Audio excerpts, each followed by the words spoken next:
আজকে আমি আপনাদের সাথে এমন একটা রেসিপি শেয়ার করব যেটা কিনা পৃথিবীর সবচেয়ে সহজ রেসিপি, যেটা আমাদের নিত্যদিনের সঙ্গে ভালো লাগছে না, স্বামীর সাথে ঝগড়া হয়েছে, খেতে ইচ্ছে করছে না, রান্না করতে ইচ্ছে করছে না, আমি রান্না পারি না, রেজাল্ট খারাপ হয়েছে, রেজাল্ট ভালো হয়েছে, কোথাও ঘুরতে যাব বা হঠাৎ মেহমান এসেছে, সব কিছুতেই আমাদের এই ভালোবাসার আবেগ ঘন ডিম ভাজি যেন আমাদের পিছু কখনোই ছাড়ে না, ছাড়তে চায় না, এত ভালোবাসে।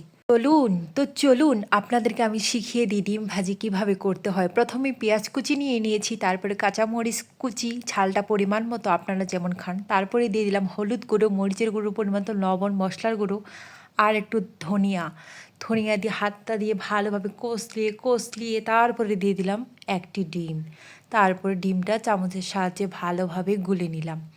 এরপরে একটি কড়াইয়ে ইচ্ছে মতো জাল দিয়ে কড়াইটাকে গরম করে পোড়া পোড়া করে ডিমটা ভেজে নিলাম, কারণ আমার ডিম ভাজি পোড়া পোড়া খেতে খুবই ভালো। তারপরে নিয়ে নিলাম গরম ভাতের উপরে। এখন খাবো কি মজা, শান্তি।